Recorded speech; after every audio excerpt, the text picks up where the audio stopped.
Nation, and welcome to today's podcast, the Real Advisors Network, whatever we're calling it. We're having fun. This is our third, fourth episode, but today is a very special topic. Before we get into our topic, I want to introduce my co-panel here. We're going to start diagonal for me on my screen. Mr. Richard Dunn. How are you, Richard? Good, man. What's going on? All good things, my friend. Above Richard on my screen, I see Mr. Brian Hanson out there in his yard climbing the play set. What's happening? Hey, everybody. What's happening? I love it. And then Mr. Dolmar Cross, how are you, my friend? Good, man. Blessed and highly favored. Happy to be here. Blessed and highly favored. That's an excellent way of looking at life. Did you know that? Absolutely. Absolutely. The only way to look at life. That is the only way to look at life. And that's actually really interesting because our topic today is your outlook on life. Specifically, how do you overcome adversity?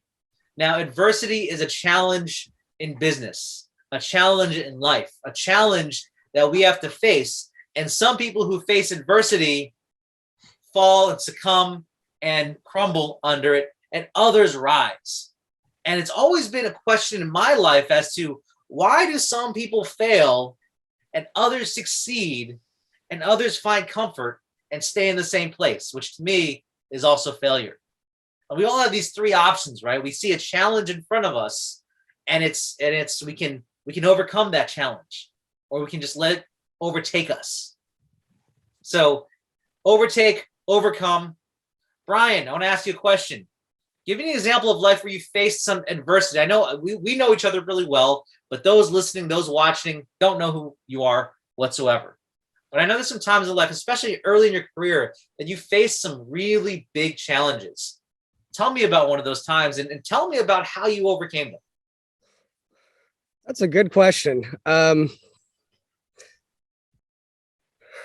say in business, probably the one that comes to mind is my parts business. I initially got into the auto parts industry just because a wise man once told me that you want to go after a starving crowd.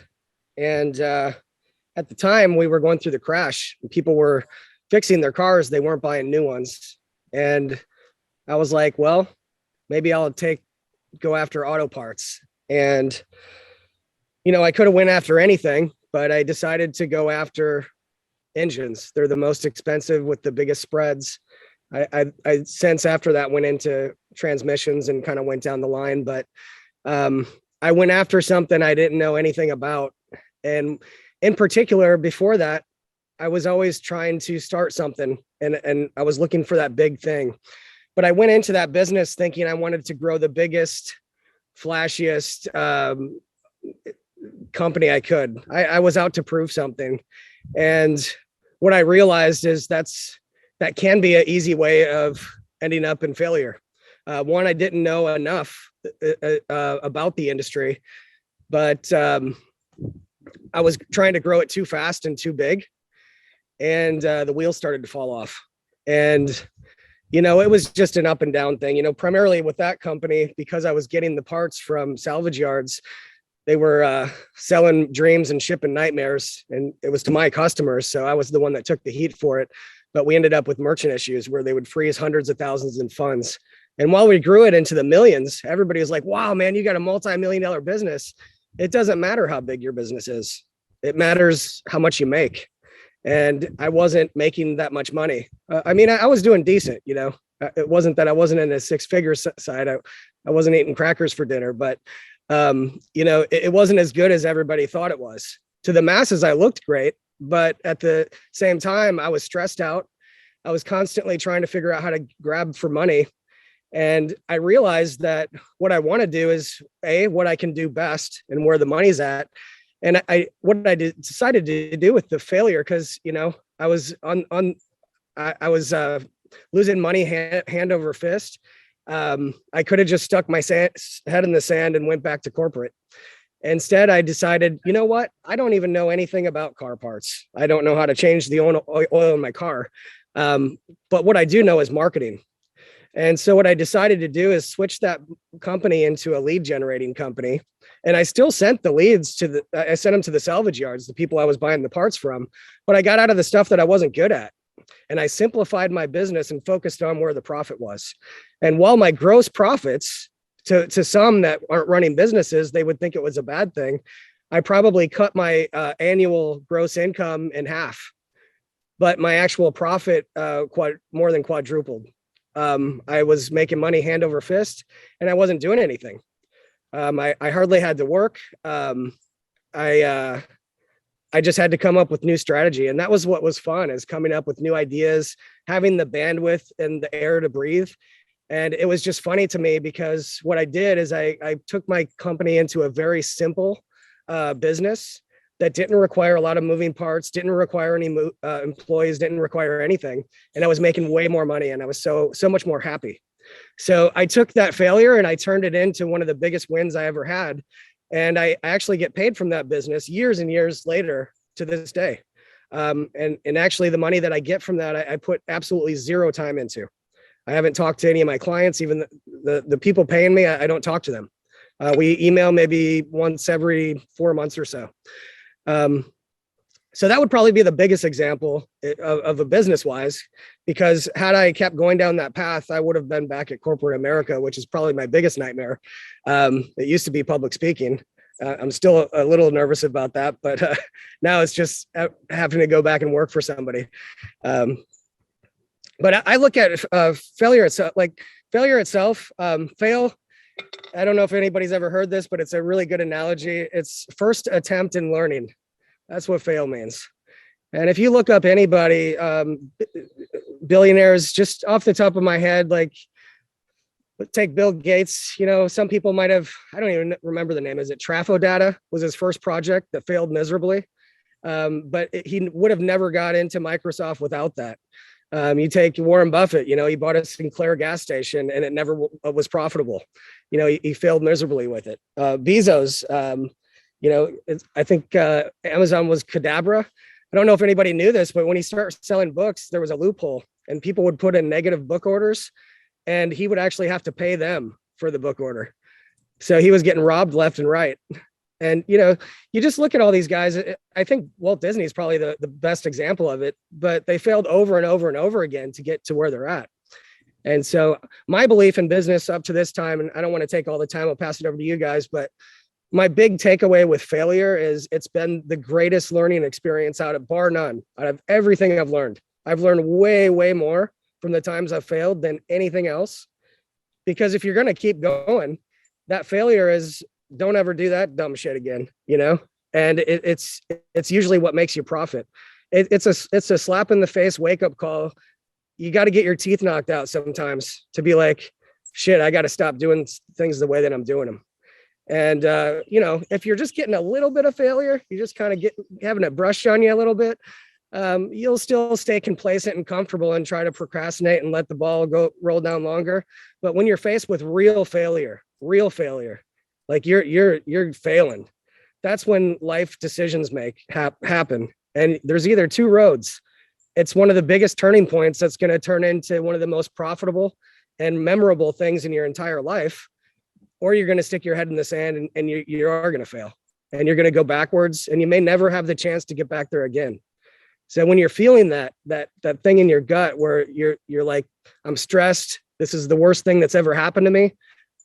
I said this on the last call that we had. That's growth. That's getting out of your comfort zone. That's your body and your mind telling you that this is what we need to overcome to grow into the next Brian or the next you. And so I'll pass it over. I didn't mean to talk too long, but that was my first experience with failure and some of my thoughts on that. Awesome. Thanks, Brian. From what I listened here, and I love the words, and again, from your own experience as an entrepreneur, but from what I caught from that is you took failure, and it's really not failure. It's that learning experience. You identified it. You figured out how to adapt and adjust the situation and come out from what you learned from that failure experience into your end result, which was greater because of that learning experience. Am I right? 100%. My biggest shifts in business and my personal life, because I've had some reset buttons in that as well. My biggest shifts to a better place have always been from something that many people would call failure. And I'm okay saying it because I'll face it. But I've never learned more in my life, both personal and business, than running into those failures. Outstanding. Thanks, Brian. So Dolmar, I'm gonna toss it over to you, and to piggyback off of what Brian just said, how do you overcome what some people would consider failure? How do you overcome that feeling of doubt and insecurity and lack of confidence that comes along with that feeling of failure? How do you overcome that? Well, when you're going through it, when things aren't going as expected and life is throwing curveballs at you left and right, and you're wondering, when is it going to stop? When is it going to end? Can I get a break? When you're going through that stuff, it's easy to feel depressed, get down on yourself, experience those feelings of fear, lack of confidence, low self-esteem, so forth. And I've been there before, more than once. And I have found each time I was in those situations, it was surrounding myself with like-minded people, that would pour into me, people that would inspire me.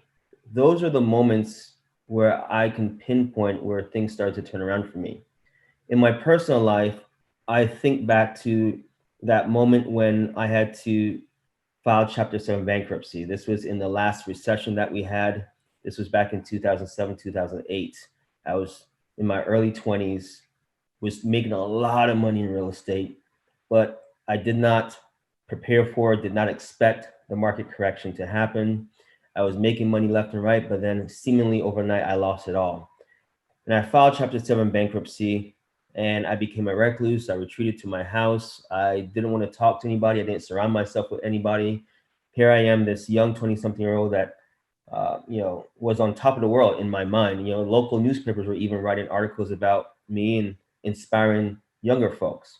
And I was embarrassed because of what I went through. I was embarrassed because I lost everything. I'm talking about my vehicles repossessed, my houses in foreclosure. I lost everything. And instead of surrounding myself with people to push me, to support me, to empower me and encourage me, I lost 2.5 years of time because I did not surround myself with the right people. But it was one special day where I found myself in the presence of my former colleagues, Lee, Jason, and Drew. And on that same day, separate conversations that day, they all pulled me to the side and asked me, Dolmar, what are you doing? What have you been up to? And I shared with them the unfortunate turn that I took. And they all said, Dolmar, this is not you.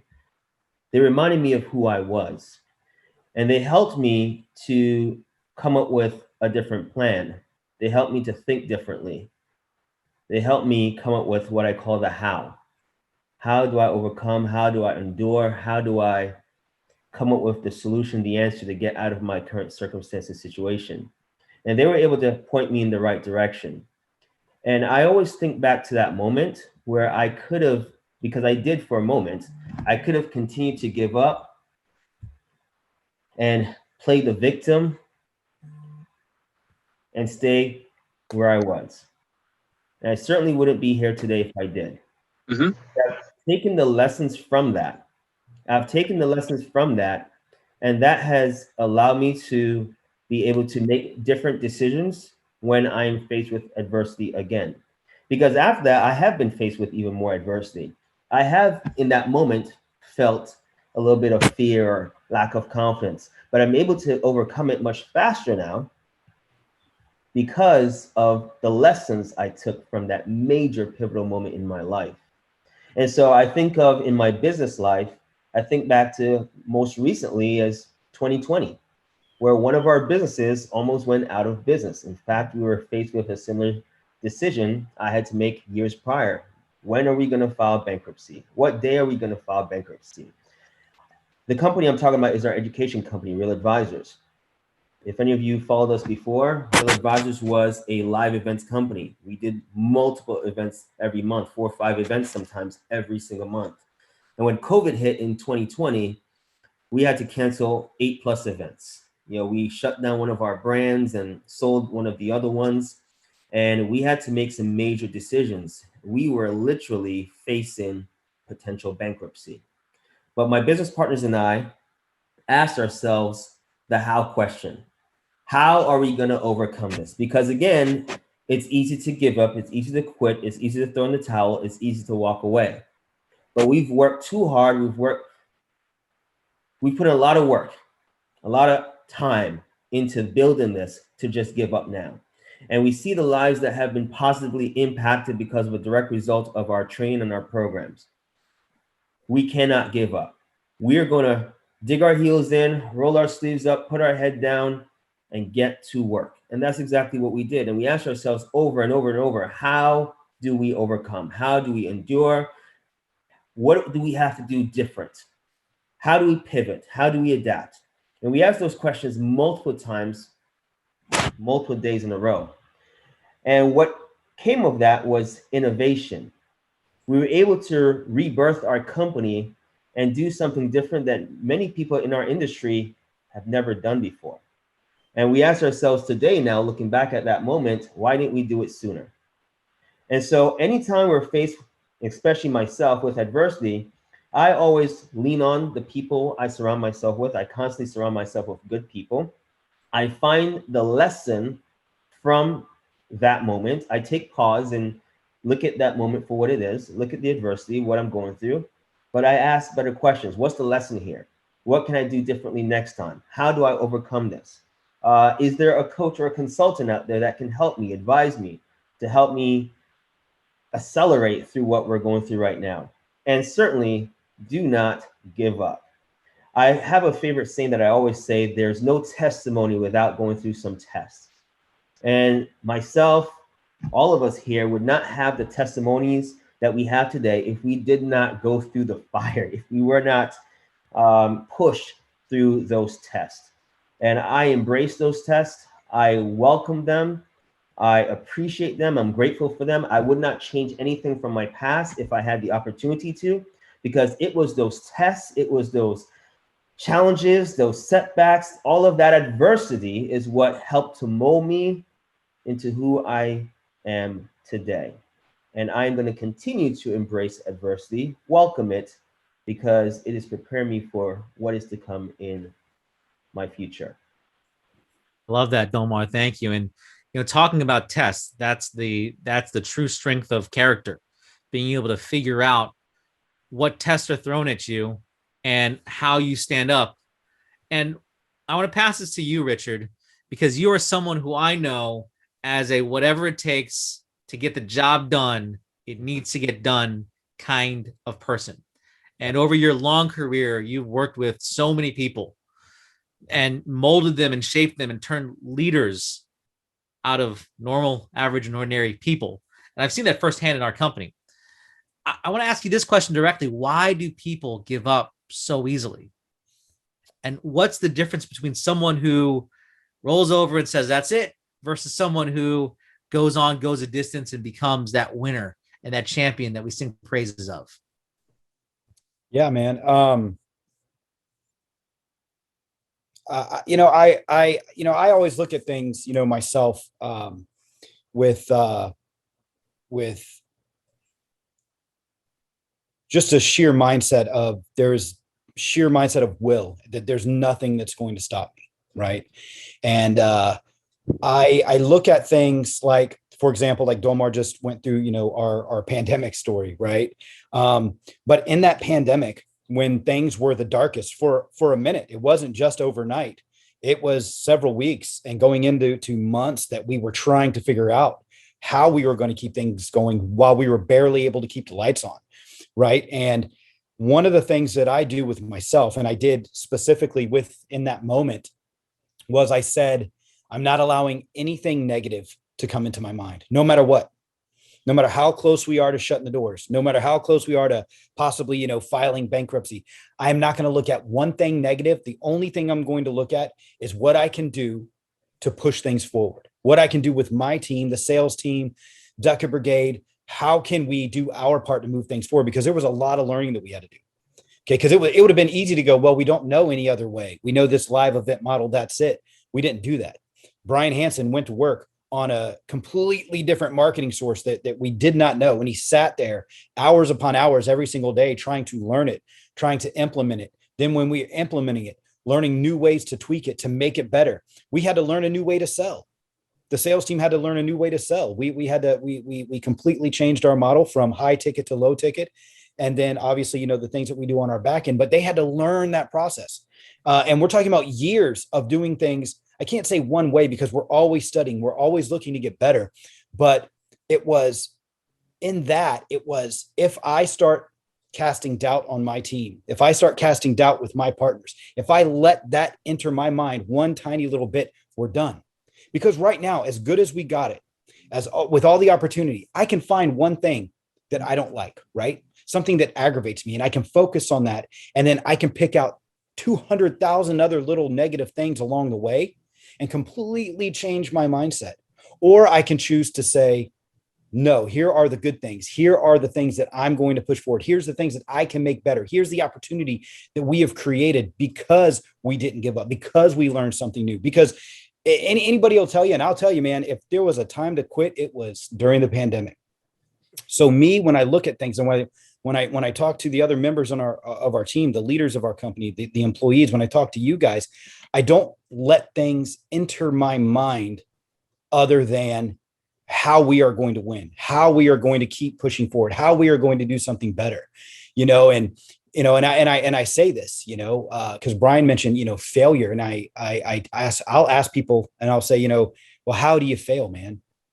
How do you fail? Do you fail going backwards, or do you fail as you move forward? Because failing when you're running and you're retreating is a completely different fail, because that's giving up, that's running away. When you fail and come across obstacles and roadblocks, that you meet certain failures along the way, when you're going forward and you look at no other way but forward, whether that's through the object, whether that's over the object or around the object, it's going forward. There's always something to do. There's always another angle. There's always another way to look at it, you know, and business and in life, really, you know, it's always changing, you know, and, you know, sometimes you're up, you know, sometimes you're down, sometimes things are great, sometimes they're not so great, you know, but accepting, you know, that there will not, you know, accepting that things will not always be on an even keel all the time, because it's during those moments when you're down, okay, is where the actual growth takes place. And I tell people this, I tell my team this, it's when you are failing, when you are at that darkest point, that's where actual true growth actually happens and takes place. And that's where the work is, you know. Anybody can feel good, you know, when things are going good and everything's great. And I got this great vision for myself because my bills are paid and I just closed another sale, or I just had this huge win. Right. And anybody can really have, you know, faith under those kinds of, you know, circumstances.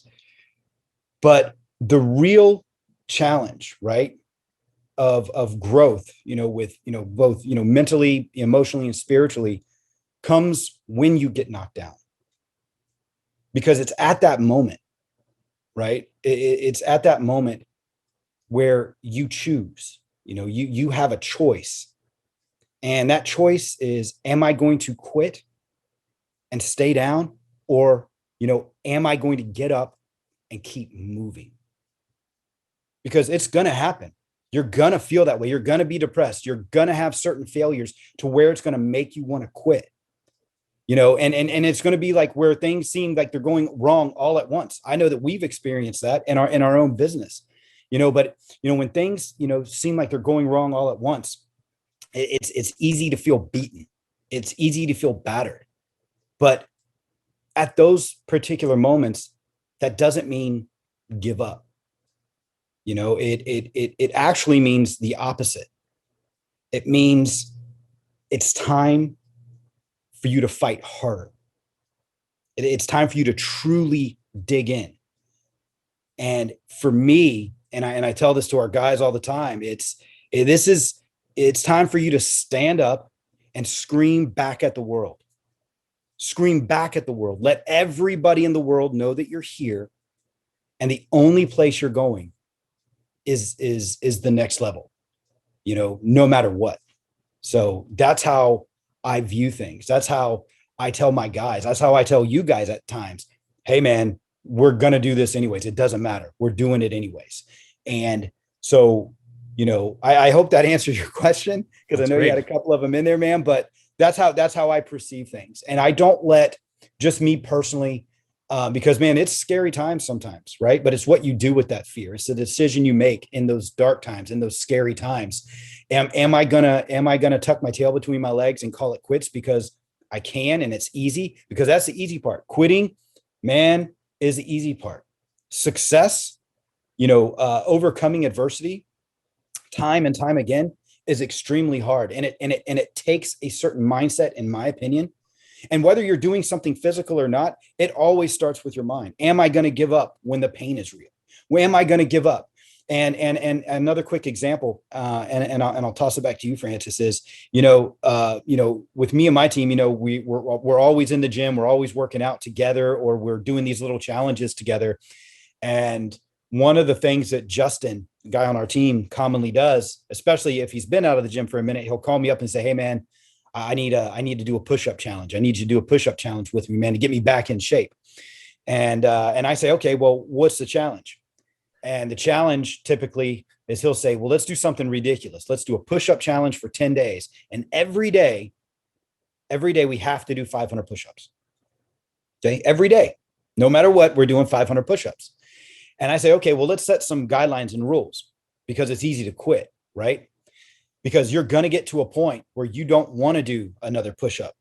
You're going to get to 150 and you're going to say, I don't want to do any. So on those days where you give up, right? You're not just doing 500 push-ups tomorrow. And that's not the end of the challenge. Just because you don't do 500 push-ups a day, the next day you owe for the previous day. So if you do 400 the day before, you owe me 600 today. And if you miss those days, that's fine. They're just going to carry over and carry over and carry over, right? They're going to carry over until the 10th day if you don't hit your 500, and you're going to have to do all those push-ups all on that last day. It could be 875 push-ups, who knows? But on that last day, you are doing it, you're getting it done. There's a reason for that, though. There's a reason behind that. It ain't just getting jacked, doing a bunch of push-ups. It's because it's something that's extremely hard. And it all starts with mentality, in my opinion, because you're going to be sore after day 2. You're going to be sore after day 3. You're going to get down there on day 4, sore and tired, not wanting to do them. But it's, do you have what it takes to see it through? Do you have what it takes to do everything required on that particular challenge? See, and we relate that over into our in our job as sales, we relate that into our work, right? And anytime we do a push-up challenge, I always recap it and let the team know that, man, it's not just about the push-ups. What did you just do? You did something that was extremely physically hard, that all was in your mind. Do you have what it takes to push through the pain when it is hard, when you are sore, when you do not want to take another fucking push-up? Are you going to quit? Are you going to see the challenge through? Are you going to do the number every single day? Are you going to play catch up? But even as you're playing catch up, do you have what it takes to do those extra? See, that's all mental. Yeah, you got to do the physical work. But if you go into that mentally and you're not prepared for that, you're not prepared to do everything it takes physically, when it's hard, when it's painful, or do you have what it takes? Because you complete a challenge like that, 10 days at 500 push-ups, and anything you don't do in one day carries over to the next. You complete a challenge like that, man, I'm going to tell you right now, you might not be a completely different person, but you're on your way. But that's when I tell the guys, man, if you want to do a push-up challenge with me, this is what we're doing. And it's going to be hard. It's going to be hard for me, but we're going to keep each other accountable. We're going to keep pushing each other. But I look at that translating over into business and what you do on a daily basis, because what you do on a daily basis may not always be easy. It might be painful. It might be mentally, agonizing at times, but do you have what it takes to not just half-ass it, not just give up, not just say, well, if I take a little bit of time off today, great. Are you going double time tomorrow? So that's how I kind of look at those things, and just another example of overcoming things, so. Are you Can I just going step- double time tomorrow? I love it. Okay.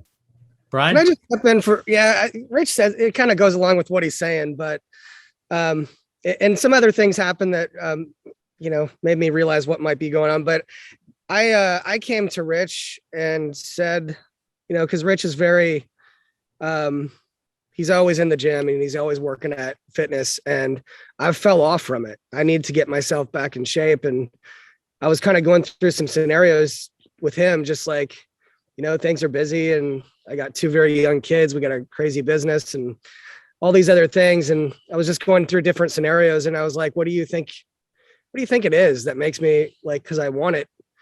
He's like, it's because it's hard. That's why you're not doing it.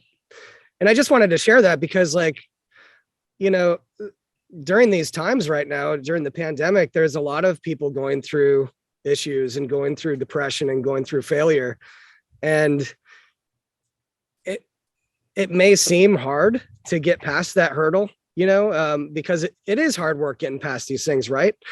But it may seem hard at the time, but later in life, it's going to be laughable.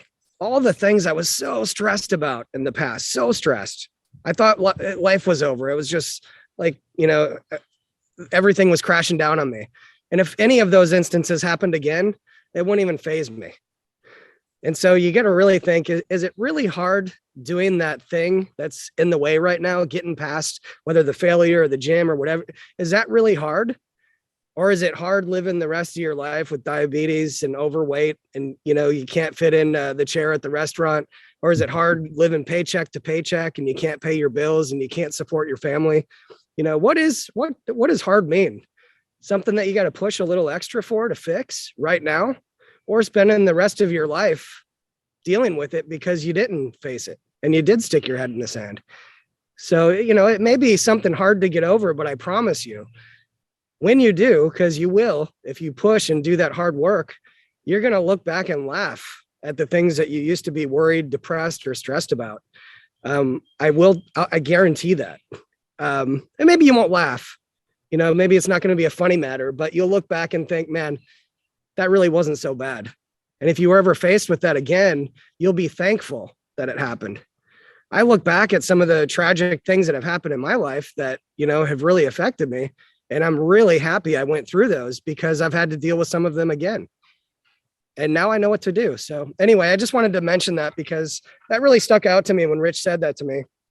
He's like, the answer is it's because it's hard. It's like, what do you mean? He's like, you're not doing it because it's hard. And, as simple as an answer that is, that's usually the case with most of us, right?